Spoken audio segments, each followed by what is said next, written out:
السلام عليكم. اللهم صل وسلم وبارك على سيدنا محمد وعلى آله وصحبه وسلم. بشكركم على التفاعل على الفيديوهات، وعايزين بقى اللايك العنيف والشير والاشتراك في القناة عشان نوصل لأكبر عدد من الناس. تقديرنا لذاتنا او تقديرنا لنفسنا بيخلينا نشتغل شغلانه معينه، بيخلينا نفضل في علاقه معينه احنا موجودين فيها. لما بيتعرض علينا شغل ونتسأل احنا شايفين احنا ممكن ناخد كام، بنختار اقل مرتب ممكن، اقل واحد موجود في الشركه او في المكان اللي احنا نشتغل فيه، لان احنا دايما مقدرين نفسنا بالسلب، مقدرين نفسنا ان احنا قليلين، مش شايفين نفسنا حاجه كويسه، مقللين من نفسنا. لما بندخل علاقه مثلا بنبقى شايفين ان احنا لازم وواجب ومفروض علينا نبذل اقصى ما عندنا مهما كان رد فعل الشخص اللي قدامي او اللي معايا، نبذل اقصى ما عندنا عشان بس مجرد نفضل موجودين في العلاقه دي، والعلاقه دي تفضل مستمره، وما نحسش في يوم مره واحده ان احنا لوحدنا. بنفكر في الموضوع بالشكل ده بغض النظر عن الطرف التاني بيبذل نفس المجهود ولا لا. احنا دايما مقللين من نفسنا وبنقول احنا عايشين وكويسين ومرتاحين وراضيين 120 قيراط، والقناعه كنز لا يفنى. بغض النظر عن القناعه كنز لا يفنى، لا، احنا دايما حاسين بالخطر، فعشان كده مقللين من نفسنا. احنا دايما حاسين ان احنا هنواجه مشكله كبيره قوي عشان احنا مقللين من نفسنا. هي دي المشكله اللي عندنا. هنتكلم عن علامات اللي بتقول انت مقلل من نفسك، علامات اللي بتقول ان انت مش مقدر ذاتك ولا مقدر نفسك كويس. طب ايه العلامات؟ عندنا 7 علامات موجودة، لما بتكون موجودة فينا يبقى احنا مش مقدرين نفسنا. اول حاجة طبعا، اول علامة ان احنا دايما بنعرف نفسنا عن طريق الماضي. الناس الاصحاء او الناس اللي عندها حسن تقدير لنفسهم وشايفين نفسهم حاجة كويسة دايما ما بيتكسفوش ولا دايما بيعرفوا نفسهم بإخفاقات الماضي أو الفشل اللي حصل قبل كده. هم بيعرفوا يتعاملوا كويس قوي مع الفشل ومع الإخفاقات اللي هم مروا بيها. دايما ما بيندموش، عمرهم ما ندموا على الحاجة الوحشة اللي حصلت أو على إن هم كانوا وحشين، لأن هم دايما شايفين إن التجربة اللي عدوا بيها، الحاجة الوحشة اللي حصلت أو إن هم كانوا وحشين، هي تجربة. التجربة دي عدوا بيها ادتهم خبرة، الخبرة دي كانت مفيدة ليهم في مواقف معينة كانوا فيها، أو هتفيدهم في المستقبل، او حتى لما بيشوفوا نفسهم ان هم اللي كانوا وحشين ما بيستصغروش نفسهم، ما بيقللوش من نفسهم. هم بيشوفوا ان دي حاجة هم عدوا بيها، فلازم نعرف احنا عدينا بيها ليه وازاي ونتعامل معاها وننساها وخلاص، نتعلم منها وننساها. فدايما هم بيفكروا ان الحاجة اللي حصلت او حتى لما هم كانوا وحشين وكذا، النتيجة النهائية وصلتهم للشخصية اللي هم فيها دي. عكس الناس اللي ما عندهمش تقدير لنفسهم، هم دايما بيشوفوا نفسهم قليلين ودايما بيفضلوا يركزوا على الحاجه الوحشه اللي حصلت، بيركزوا ان هم وحشين، بيركزوا ان هم قليلين، بيركزوا ان حياتهم كانت غلط، بيركزوا ان هم فشلوا، فيفضلوا في الحته دي. على سبيل المثال الناس دي لو دخلت علاقه وحصل ان في العلاقه دي حصل فيها خساره، خسروا حاجه في العلاقه دي او العلاقه دي فشلت، عادي ممكن اي علاقه تفشل مع اي بني ادم، لا، هم بيفضلوا مركزين في الفشل ده. ولو جات لهم فرصه ان هم يدخلوا علاقه تانيه، هم دايما بيبقى عندهم ذاكره ان هم هيفشلوا او ان المشكله هتحصل او ان هم يخسروا حاجه، فهم دايما شايفين الحاجه دي. برضو نرجع للناس التانية، الناس اللي هي مقدرة قيمة نفسها. الناس اللي مقدرة قيمة نفسها عارفة ان اي حاجة وحشة حصلت هي مجرد ده، ونركز في كده، مجرد بداية أو مقدمة للحياة اللي هم فيها دلوقتي أو للحياة الجاية. لازم يعرفوا إيه الغلط اللي حصل قبل كده ويتفادوه، لازم يعرفوا إن هم عندهم القدرة إن هم يكملوا، لازم يتعلموا حاجة كل يوم، لازم يتطوروا من نفسهم كل يوم، لازم يعملوا حاجة تنفعهم كل يوم، لأن هم شايفين إن دي الحاجة الصح، إن هم يطلعوا من اللي فات ويركزوا في اللي جاي. مش هفضل طول الوقت مركز في الحاجة اللي فاتت والحاجة اللي حصلت والغلط اللي حصل، كمان يأثر على حياتي بتاعت دلوقتي وعلى الحياة اللي جاية. يبقى أول حاجة إن إحنا نعمل إيه؟ ما نفكرش بالماضي وما نقعدش نكبر الحاجة الصغيرة اللي حصلت في الماضي ونكبرها قوي. تاني علامة التسويف، وخصوصا لما الموضوع يتعلق بالشغف.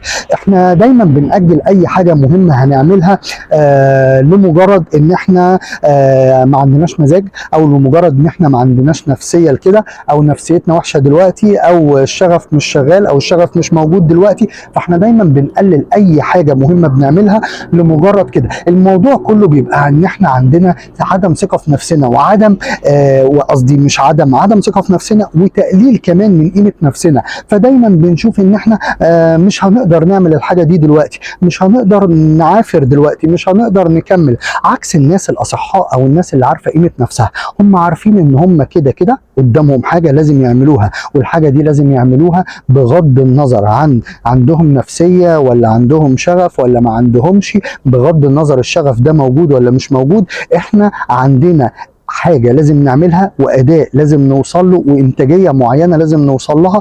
ولازم هم شايفين إن هم عندهم خطة وعندهم هدف بعيد المدى. الخطة دي لازم يمشوا عليها، والخطة دي هم حاطين لها جدول زمني بيمشوا على خطوة معينة كل يوم. فما ينفعش إن هم يأخروا الخطوة دي، لا ما ينفعش إن أنا أخلي حياتي مرتبطة بنفسيتي وبمزاجي، وإن أنا النهاردة ليا مزاج أو ماليش مزاج فأنا النهاردة هشتغل، النهاردة مش هشتغل. لا، هو طول اليوم، هو طول الوقت شغال على نفسه، شغال ان هو يوصل للي هو عايزه، شغال ان هو بغض النظر عن اي حاجه. هو دايما حاطط في دماغه ان الفكره ان انا اعطل نفسي ليه، واوقف نفسي ليه، وافضل حاطط في دماغي حته المزاج، حته المود، حته النفسيه، حته الشغف. لا، هو ملوش دعوه بالشغف وملوش دعوه بالكلام ده كله. هو بيفكر في اللي جاي، بيفكر في المستقبل، بيفكر ان هو بغض النظر عن اي حاجه هو لازم يبقى بيشتغل، ولازم يبقى بيعمل الحاجه. هو بيقول لنفسه انا بغض النظر عن اي حاجه انا مكمل، انا هتكلم مع الناس. لو هو بيشتغل شغلانه مثلا فيها كلام، انا هتكلم مع الناس،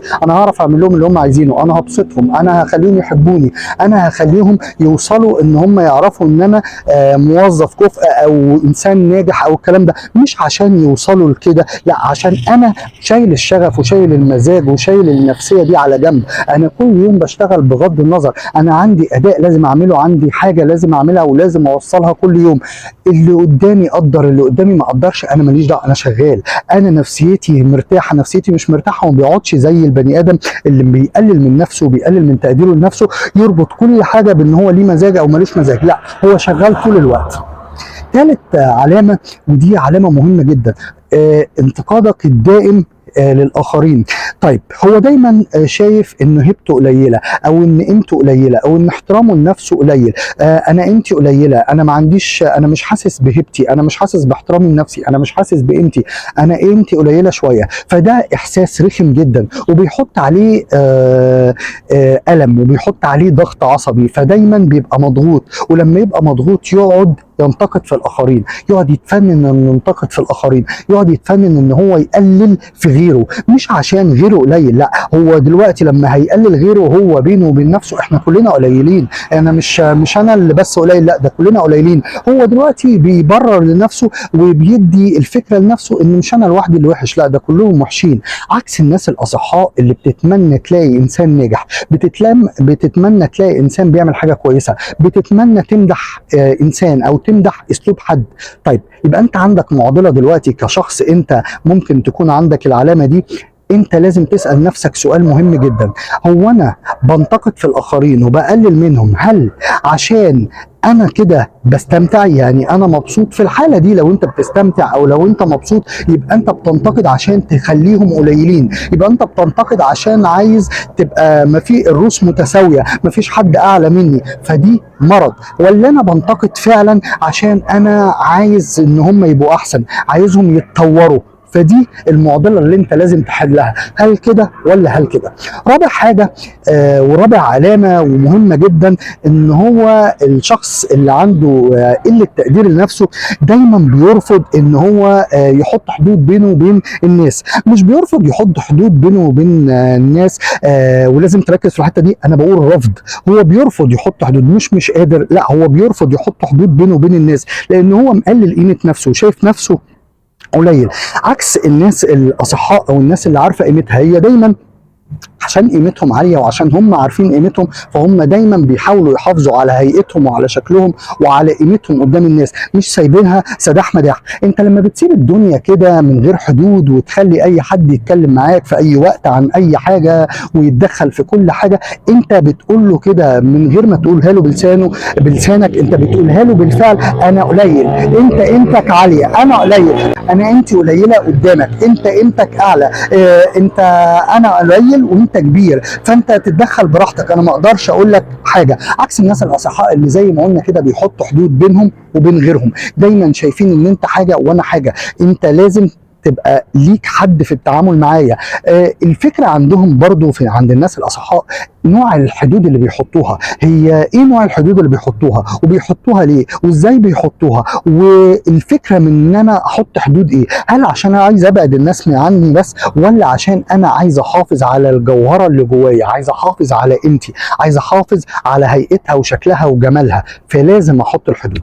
طيب نيجي لخامس حاجة، وخامس حاجة دي اللي بتتكلم عن التفكير المفرط في اختيارات مش مهمة. احنا طول الوقت عايشين في اختيارات طول الوقت لا متناهيه، يعني ما بتنتهيش، اختيارات متناهيه لا متناهيه في كل حاجه. يعني مثلا لو انت داخل على جواز فانت بتفكر كتير قوي في موضوع الجواز. هل انا هقدر اتجوز دلوقتي؟ هل الجواز فكره صح دلوقتي؟ هل انا قادر على مصاريف الجواز؟ طب هعيش فين؟ طب الانسانه اللي انا هتجوزها دي كويسه ولا لا؟ الانسان اللي انا هتجوزه كويس ولا لا؟ طب الفكره دي ناجحه بالنسبه لي دلوقتي ولا لا؟ فدي افكار كتير بتفكر فيها. شفت سالت نفسك كام سؤال وفكرت في كام فكره؟ نفس الكلام لما تكون هتدخل على شغل جديد، وانت داخل على شغل جديد انت بتفكر هل الشغل ده مناسب ليا؟ هل انا الشغل ده هيفيدني؟ هل انا هعرف ادي في الشغل ده؟ هل الشغل ده هيعلي مني؟ هل انا هعرف اعلي؟ هل انا هوصل لحاجه في الشغل ده ولا مش هوصل؟ فانت فكرت برضه في حاجات كتير، ودي حاجات مهمه، حاجات مستقبليه انت لازم تفكر فيها صح. دي حاجات كده. لكن في وقت ممكن افكر طب هو انا هلبس ايه؟ طب انا عايز انزل، طب انزل ولا لا؟ طب هلبس ايه لما انزل؟ طب هخرج مع مين؟ طب اخرج دلوقتي ولا اخرج بعد شويه؟ طب طب دلوقتي ولا كمان شويه؟ طب انزل ولا ما انزلش اصلا؟ وارجع افكر في الكلام ده.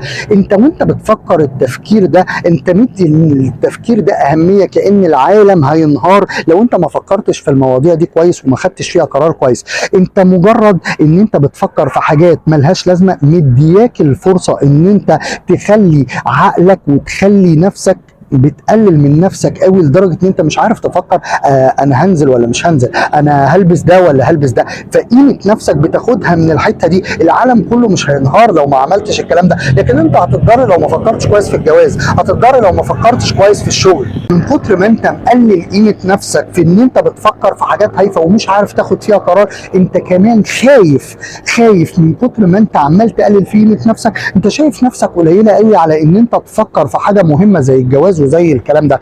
انت بقيت انسان خايف. في مقوله حلوه قوي بتقول لك الشجاعه مش انعدام الخوف، او مش ان انت تكون ما بتخافش، او ان يكون ما فيش حاجه بتخوف او ما فيش خطر. لا، الشجاعه ان انت تعمل اللي انت عايزه وتقدر تعمل حاجه كويسه وتقدر تعمل اداء كويس على الرغم من وجود خوف، على الرغم من وجود حاجه.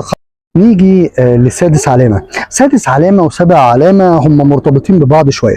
سادس علامة ان انت بتبتدي مهما تعمل حاجة كبيرة انت مش عارف قيمة الحاجة اللي انت عملتها الا لما غيرك يقولك برافو، او يقولك حلو، او يقولك انت تمام، او لا انت عملت حاجة كبيرة. فانت رابط قيمة نفسك برأي الاخرين، ودي حاجة مش صح. مع عكس الناس الاصحاء او الناس اللي عارفة قيمتها بتعمل الحاجة اللي هي شايفاها، وبتعمل الحاجة اللي بتعملها ما لهاش دعوه انت شايفها كبيره انت شايفها صغيره، انت بتقول برافو، انت ما بتقولش برافو، انت بتقول كذا. هم عارفين قيمه اللي هم بيعملوه لان هم مقدرين قيمه نفسهم، هم شايفين قيمه نفسهم وعارفين قيمه نفسهم في ايه اللي بيعملوه، ومش مستنيين حاجه من حد. عكس انت لما الموضوع يزيد عندك، لما حد يبص على الحاجه اللي انت عملتها وما يتكلمش او ما يردش عليك او ما يعلقش عليك، فانت تبتدي ايه ده؟ هي الحاجه صغيره؟ ايه ده؟ هي الحاجه مش كبيره؟ ايه ده؟ هم الناس دي ما بتحبنيش؟ طب هم مش قابليني ليه؟ طب انا عملت ايه وحش مضايقهم؟ طب وتبتدي انت تقلل من قيمه نفسك اكتر. سابع حاجه ان انت بتعلق قيمتك بمظهرك. قيمتك بالمظهر العام. انت دلوقتي خلاص بتنسى اي حاجه قدام المظهر. احنا كلنا عايزين نبقى شكلنا حلو، وكلنا عايزين نبقى عايشين كويس، وكلنا عايزين نظهر بمظهر كويس. بس في ناس بقى، وكلنا دلوقتي بنحب المظهر وكلنا بنفكر بالمظاهر، بس فكره ان انا ابقى رابط قيمتي بان انا لابس ايه، ابقى رابط قيمتي بان انا معايا موبايل ايه، ابقى رابط قيمتي بان انا بتكلم ازاي، راكب عربيه ايه، ساكن فين، شغلي فين، المنظر بتاع الشغل عندي ايه. طبعا المظهر مهم في ان انا يبين ان انا انسان واخد بالي من نفسي، وانسان جميل، وانسان مرتب، وانسان منظم. الحاجه ان انا ادخل شركه او ادخل مكان شغل تبقى عيني واقعه على حاجات كويسه، ما تبقاش عيني واقعه على حاجه وحشه. كل ده مهم، بس ما بقاش رابط نفسي ومخلي حياتي وقيمتي وكل حاجه مربوطه بالمظهر، وان مظهري لو عجب ناس يبقى انا قيمتي كويسه، لو ما عجبش ناس يبقى انا قيمتي مش كويسه. لو عربيتي باظت وركبت اوبر ولا ركبت تاكسي ولا ركبت مواصلات يبقى انا ما عنديش قيمه. لو موبايلي نسيته، لو حاجه حصلت من دي يبقى انا ما عنديش قيمه. فانا رابط القيمه بالاشياء، مش رابط قيمتي بالحاجه. فانت كده بتعلي قيمه الحاجه، ما بتعليش قيمه نفسك. انت لازم تعلي قيمه نفسك. قيمه نفسك دي هتعلى لما تبتدي ما تبصش على اللي فات، ولا تبص على الغلط ولا الوحش في الحاجات اللي حصلت قبل كده. تبص انها مجرد زي ما قلنا كده، مجرد بدايه او مقدمه للحياه اللي انت عايشها واللي انت لازم تكبر فيها.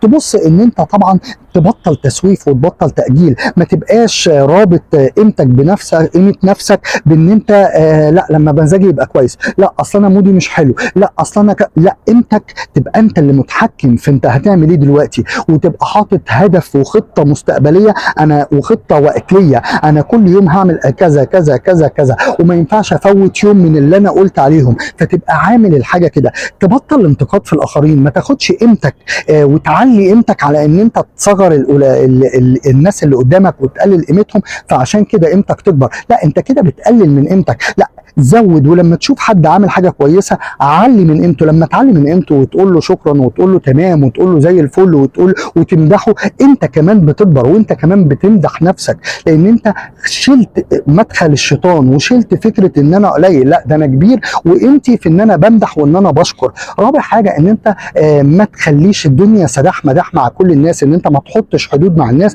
فتبقى انت دايما بتقول لهم انا قيمتي قليله قدام قيمتكم، انتوا اللي قيمتكم غاليه وانا اللي قيمتي قليله. ما تقعدش تفكر في حاجات هايفه وتبقى خايف تفكر في الحاجه الكبيره، الاختيار الكبير، عشان انت قيمتك قليله. لا، انت قيمتك كبيره، انت جوهره ربنا خالقها، بس انت اللي مش عارف تقدر قيمتك. ما تربطش قيمتك براي الاخرين فيك، في راي الاخرين في اللي انت بتعمله، هو كويس ولا مش كويس، مهم ولا مش مهم. لا، اربط قيمتك بنفسك، بقيمه الحاجه اللي انت بتعملها، برايك انت، باللي جواك. انا بعمل كذا عشان انا شايف ان كذا الصح، بعمله بالطريقه الفلانيه، وبعمل كذا كذا عشان ده رايي انا في الحاجه اللي بتتعمل. ما تربطش قيمتك بمظهرك. قيمتك مظهرك ده ليك انت بتاخد اهتمام الناس، وبتاخد ان الناس تاخد عنك فكره ان انت انسان نظيف ومهذب وانسان منظم وانسان شيك. ودي حاجه ديننا بيقول عليه، بس ما تاخدش قيمتك ان انت قيمتك كبيره من المظهر. حاولوا يا جماعه تركزوا في الموضوع ده، عشان احنا كتير قوي بنقلل من قيمتنا وقيمه نفسنا عشان حاجه هايفه، مع ان احنا كبار وربنا خلقنا جوانا جواهر وجوانا نفسيه وتقدير للنفس مهم جدا. لازم تقدر نفسك كويس. مش بقول اتغر، مش بقول اتعالى، بس لازم تقدر قيمتك كويس، ولازم تقدر مكانتك كويس، وما تخليش الحاجات اللي احنا قلنا عليها تسحبك من غير ما انت تاخد بالك. يا رب الفيديو يعجبكم، الشير بقى واللايك العنيف والاشتراك في القناة. اشوفكم على خير، دعوة حلوة بقى منكم، وصلى اللهم على سيدنا محمد وعلى آله وصحبه وسلم.